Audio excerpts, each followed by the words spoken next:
Assalamualaikum warahmatullahi wabarakatuh. Saya Tasya Fernandawan, Penologi 1, akan menjelaskan mengenai expert judgment dan juga hierarchical charts.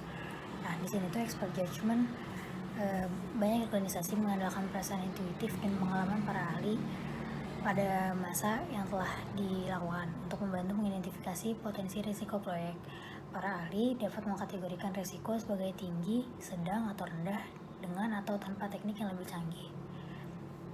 Di sini juga dapat membantu untuk membuat dan memantau daftar pantauan, daftar risiko yang prioritasnya rendah tetapi masih diidentifikasi sebagai risiko potensial. Nah, kemudian hierarchical charts itu di sini di mana risiko telah dikategorikan menggunakan lebih dari 2 parameter, probabilitas dan dampak matriks yang tidak dapat digunakan dan representasi grafis lainnya diperlukan. Misalnya hierarchical charts menampilkan 3 dimensi data di mana setiap risiko diplot sebagai dis dan 3 parameter diwakili oleh nilai sumbu X dan ukuran hierarchical charts. Assalamualaikum warahmatullahi wabarakatuh. Perkenalkan, nama saya Vina Dewi Ramadanti, NRP 0521184000036. Di sini saya akan menjelaskan contoh breakdown risk structure pada suatu jurnal yang berjudul Aplikasi Manajemen Risiko pada Pembangunan Sistem Penyediaan Air Minum atau SPAM Regional Jawa Tengah.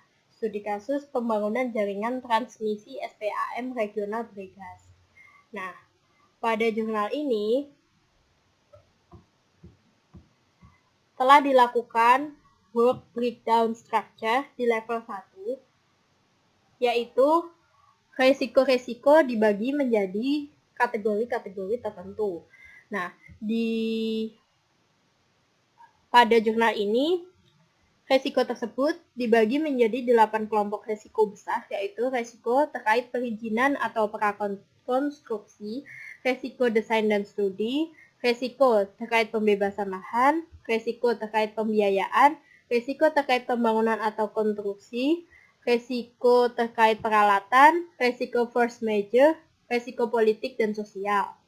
Nah, dari resiko-resiko tersebut dianalisis berdasarkan persepsi dari beberapa pihak seperti konsultan supervisi, pemilik pekerjaan atau owner, dari persepsi kontraktor. Lalu setelah itu resiko-resiko tersebut dikombinasikan dengan probability dan juga impact, sehingga menghasilkan tingkat kategori berupa angka dan kategori tingkat resiko seperti resiko dengan tingkat ringan, moderat, atau tinggi, dan juga respon dari resiko tersebut harus seperti apa. Apakah harus diterima, atau harus dihindari, atau harus dimitigasi. Seperti itu. Nah, menurut kelompok kami, harus memilih yang mana antara work breakdown structure dan probability dan impact dalam suatu resiko terkait resiko kualitatif.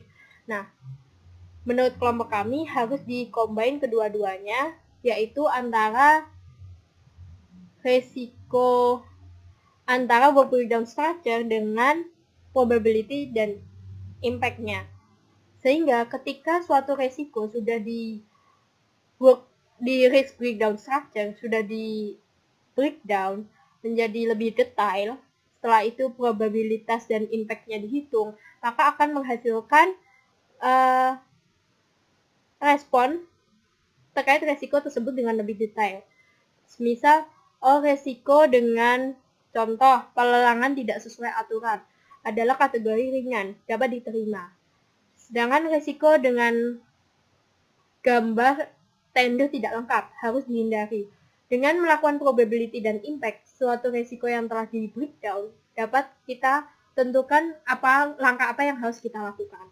Sementara resiko bila tidak di breakdown, kita hanya akan mengetahui gambaran umum, tidak tahu secara detail manakah aktivitas yang harus kita hindari. Sedangkan apabila suatu resiko tidak dilakukan probability dan impact, kita tidak tahu apa yang menjadi dasar suatu resiko itu harus dihindari atau tidak dihindari.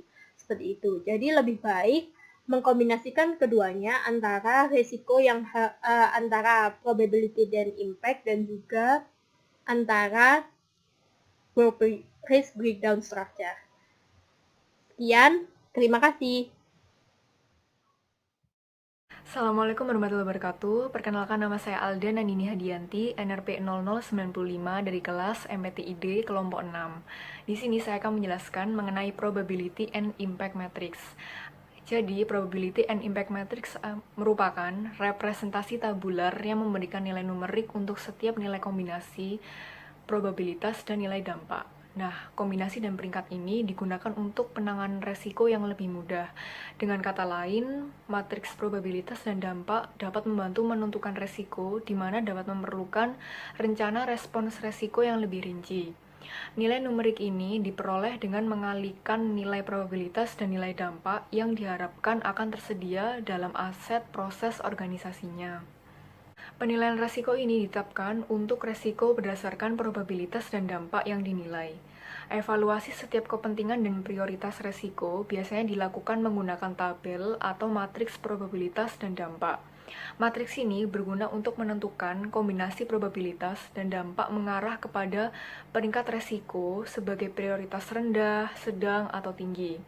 Istilah deskriptif atau nilai numerik ini dapat digunakan tergantung pada referensi organisasinya. Setiap resiko yang dinilai pada kemungkinan terjadinya dan memiliki dampak pada suatu tujuan jika hal itu akan terjadi. Maka organisasi harus menentukan kombinasi probabilitas dan dampak di mana yang menghasilkan klasifikasi resiko tinggi, sedang, atau rendah.